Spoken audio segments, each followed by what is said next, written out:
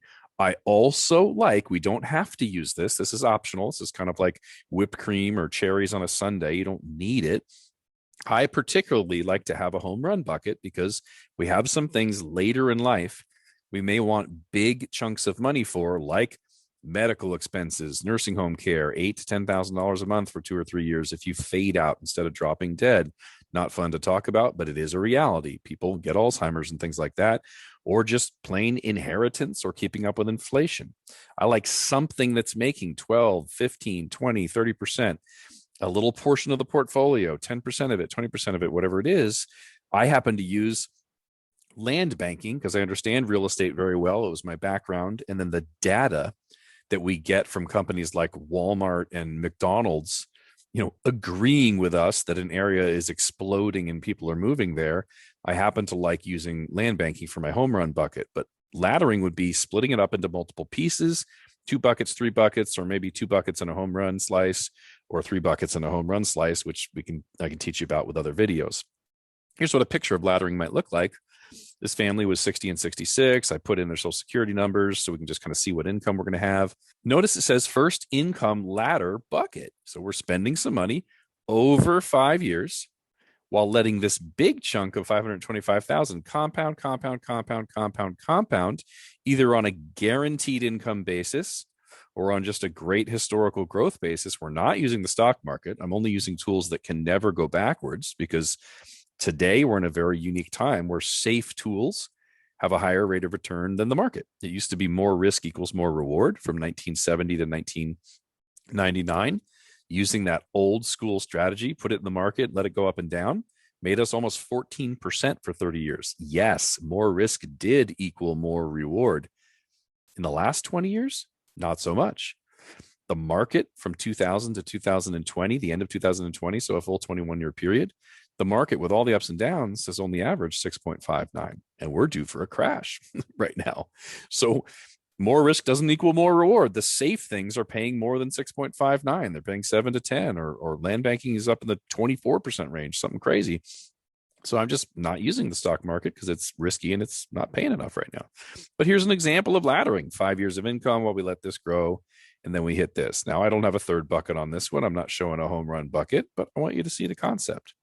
So the 3 basic strategies, just to wrap it up here as we have a conversation, the 3 basic strategies that will apply to your particular situation. If you've saved up some money and you have a nest egg and you want to turn it into income, split the money into multiple buckets. Let's see what laddering options are available and what they can do for you. Secondly, we're going to maximize the amount of income you receive. Higher is better, obviously. How long it lasts, how many years you get, very important. Or we're just going to get retirement income insurance and guarantee you're going to be okay. That's fine as well. And we're going to do that by using personal pensions and private reserve accounts, which most people, when they find this type of planning, they're used to Edward Jones, Merrill Lynch, and Morgan Stanley, where it's growth, growth, and more growth. Risk with the side of fees and cross your fingers and hope it works out. Well, they haven't spent their entire life studying personal pensions and private reserve accounts. So we have to start that educational piece. That's part of my job, is teach you about these tools. If I can get my knowledge into your mind, my knowledge of the tools that exist to you into your brain, and you can get your goals and your amount of money you have into my brain together, 2 heads are way better than one. And it becomes very, very obvious what to do when you understand these tools, you know how to use them. Third, let's minimize taxes to increase net income. If you're taking $5,000 a month and the IRS is taking $1,500, you only have $3,500 to live on. I don't like that. I want tax-free income, and it is your choice today to have tax-free income for most people. If you have a pension in your life, there's some money we cannot get to be tax-free, but all the other money in your life, you can choose to have a tax-free income. So we want to minimize those taxes. So if you're making $5,000 a month, you are keeping all of it or as much as possible. Charlie Jewett with the Renovating Retirement Podcast. I certainly hope this little overview of the different ways to take income has been helpful to you. Continue watching, continue learning. Nobody cares more about your money than you. I'm hoping these things are helping you.